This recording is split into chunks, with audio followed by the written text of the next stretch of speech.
आपल्या गावी मांडवे जिल्हा परिषद आणि कन्हेर पंचायत समिती गणाच्या भारतीय जनता पार्टीच्या प्रचारार्थ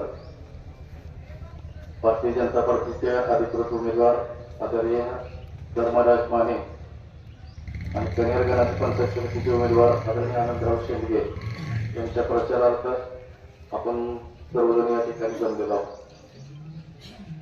सर्वप्रथम दोन्ही उमेदवार आणि त्यांच्या समेत असणारे सर्वजण आपल्या गावात आपल्याला संबोधित करण्यासाठी आले, त्याबद्दल मी त्यांचं सहर्ष स्वागत करतो.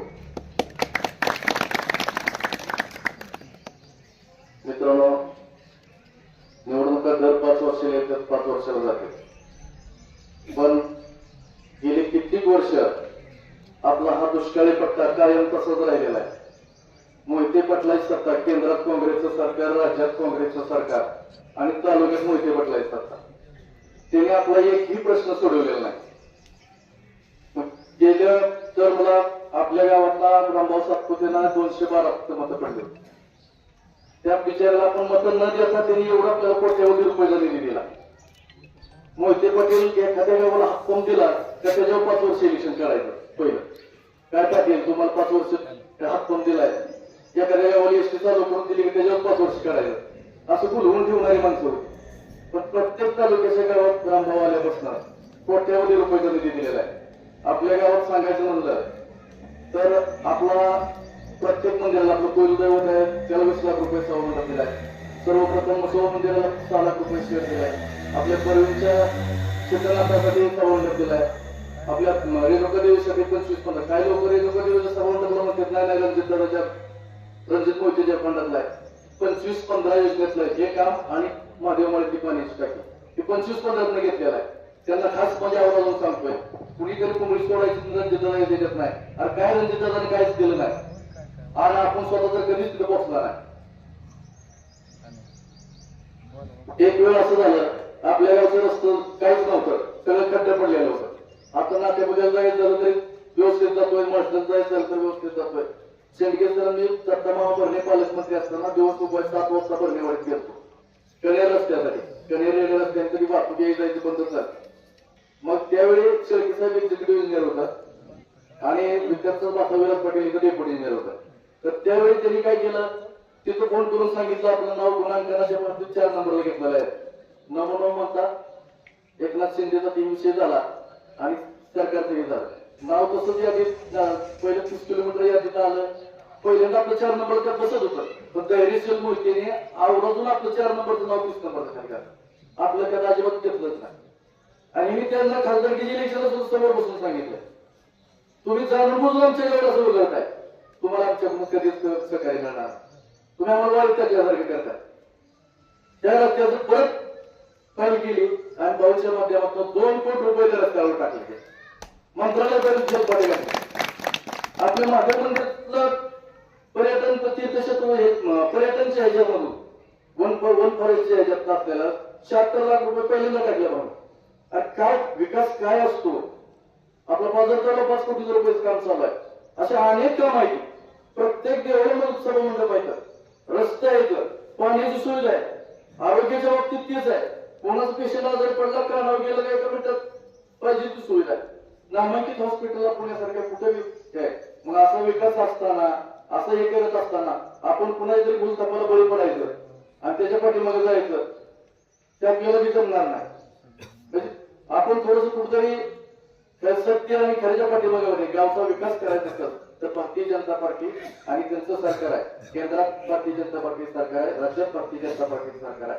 आपल्या महापालिकेत आता बघितलं तुम्ही, आता सगळीकडे बघितलं भारतीय जनता पार्टी सरकार. त्यामुळे आपण आपल्याला सुद्धा प्रवाहासोबत असणं गरजेचं आहे. प्रवाहाच्या विरुद्ध दिशेने आपण गेलो तर नदी इकडून पश्चिमेकडून पूर्वेकडे वाहती आहे आणि आपण जर पूर्वेकडून पश्चिमेकडे विरुद्ध गेलो तर त्यात आपण लुटून जाऊ, आपलं देश काय राहिलं होणार नाही. हे सगळ्यात महत्वाचं सगळ्यांनी ध्यानात घेतलं पाहिजे. प्रवाहासोबत असणं कधीही गरजेचं, प्रवाहाच्या सोबत राहावं लागतंय.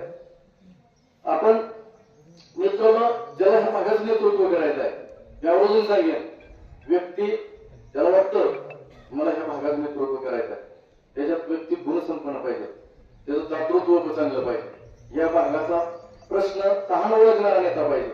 या भागात काय प्रश्न आहेत, या भागात काय हे आहे, या भागात मायग्रेशन किती आहे, युवक वर्ग किती बाहेर जातोय, आज कितीतरी लोकांचं हे झालेलं आहे. ह्या सगळ्या गोष्टीची जाण असणारा नेता पाहिजे. आपल्या समोरच्या उमेदवाराला आपण 2 वेळा निवडून दिलाय. पंचायत समितीला सभापतीची विशेष झाली कप्रांची, आता पुन्हा जिल्हा परिषदला निवडून दिलाय. डॉक्टर आतापर्यंत निवडणुका लागलेल्या स्पॉटवर काढले. आज तागायत आढळला नाही. मी एक वेळ पंचायत समिती लोकसभापती त्यांची विशेष असताना गेलो. पोपट वर्षातून मरून गेला. त्याला शिलाई मशीनची शिकवच पाहिजे होती बाळासाहेब. त्याच्या दारात बसून बसून बसून दिवस काढला. गुरुवार दिवस बाजारच्या दिवशी गेलो.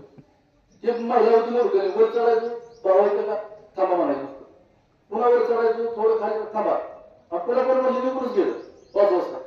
त्याच्या दारात मला जायची काय करतात. ही अवस्था आपली. आपण लोकांचं प्रतिनिधित्व करतोय, आपण काय केलं पाहिजे त्याचं थोडस तरी माणसाने केलं पाहिजे. आम्हाला बी आपण गेल्या वर्षी निवडून दिले, बहुमताने निवडून दिले, दंडाला आम्ही होतो, बरोबर आहे का. त्या दोघांनी बी एक काम दाखवायचं. मामूद हे काम केलंय, रेल्वेत हे काम केलंय, त्या घरात हे काम केलं. कुठल्याही गावात एक काम दाखवायचं. उद्या ह्या दोघांचा पाठिंबा जाहीर करतो, त्यांनाच निवडून देऊ आपण. आणि काय चाललंय की थोडंसं आपण लक्षात घेतलं पाहिजे नाही प्रत्येकानं. उगाच खऱ्याचं खोटं खोट्याच खरं रेखं करायचं, काय बी करायचं असं नाही चालणार. आपण थोडस शांत बुद्धीने विचार केला पाहिजे. खरं विकास कोण करतंय, मदत कोण करतंय, आणि आपल्याला राजकारण कशासाठी करायचंय, उमेदवार कशासाठी निवडून द्यायचंय, ही पहिल्यांदाच प्रत्येकाने शांत बसून विचार करा. आपण राजकारण करत असताना एखादा ग्रामपंचायत असू द्या, पंचायत समिती असू द्या, आमदार असू द्या, तो लोकप्रतिनिधीनं परत माघारी फिरून आपल्याकडे रोज बघतोय का, त्याचा आपण विचार केला पाहिजे. आणि मग आपण त्याला मतदान केलं पाहिजे. ते दोन्ही उमेदवाराला कोणी एकदा निवडून दिले, एखाद्याला 2 वेळा निवडून दिले, कधीही माघारी फिरून बघायची त्यांची अपेक्षा नसते.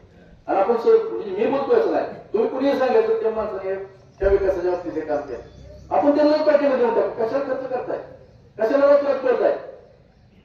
आम्ही न सांगता कोणाच्याही मागे येणारी माणसं आहे. फक्त तुम्ही ह्यांच्यापेक्षा चांगलं तुमचं कर्तृत्व दाखवा. आम्ही पण सांगता येतो ना, कोणाच्याही मागे येतो, तर तुमचं कर्तृत्व शून्य आणि परिणाम मला हे असं करा, असं नका करू. तुम्ही तुमच्या कुठल्या क्षेत्रात तुम्ही असं त्या तिथं काम करा.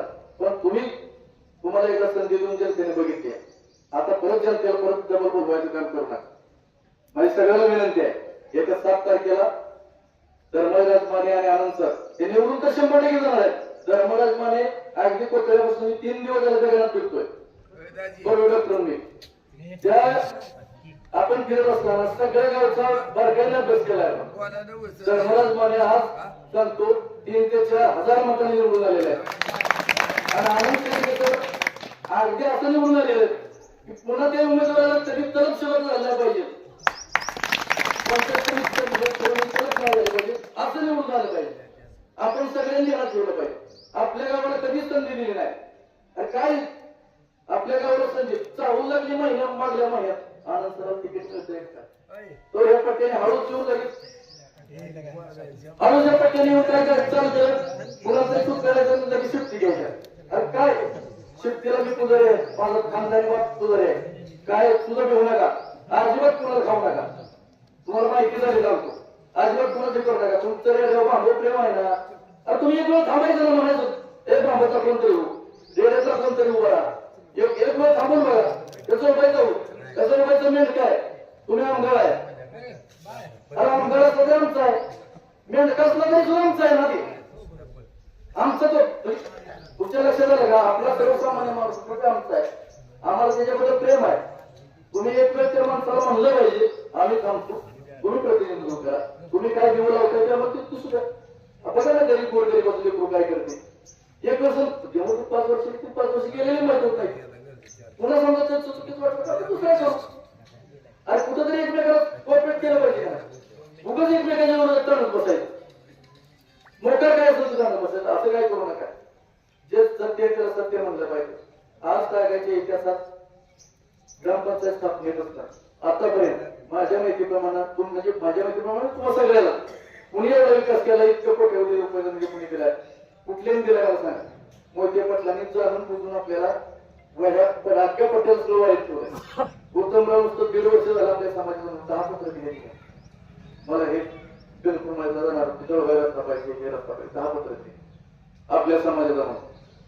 अजिबात एकाच प्रकारचं 1.5 वर्ष झालं की म्हणते सरकार नाही आपलं, मग कसं द्यायचं? तुझा आमदार फंड आहे की तुझं रेडिओ प्रेम आहे, त्याच्यावर एखादा आमदार फंडाचं 10-5 रुपये तर टाकायचंच नाही, काहीच नाही, नुसतं बोल एवढा मी असं करतो की तू तसं करतो, काय करतो माती करतो, काहीच नाही, बोलून नुसतं लागलो लोकांचं लक्ष गुंतवायचं, एवढं फक्त त्यांनी काम केलेलं आहे. आता जनता अडगी नाही, जनता कुणाच्या दबावाला बळी पडणार नाही आणि तुम्ही बळी पडायचं नाही. स्पष्ट सांगतो सगळ्याला की आपण हात मात्याने राहून आपला स्वाभिमान जिवंत ठेवला पाहिजे. उत्तमरावनं आपला स्वाभिमान त्यांच्या पायावर नेऊन गायन ठेवला आहे. उत्तमराव केला तसं आपला स्वाभिमान कधीच आपण गायन ठेवायला नाही. तुम्हाला सगळ्याला माझी विनंती आहे, काही असू द्या, आपण थाट राहायचं आणि थाट राहून काम करायचं आणि येत्या 9 तारखेला आपल्या मतपेटीत आपलं काम दिसलं पाहिजे, आपलं खणखणीत जाणं दिसलं पाहिजे. आपण कोणाच्या हे करायचं, सगळ्याला माझी विनंती आहे. एवढं फक्त करा आणि गुलाला तुलाच आहे.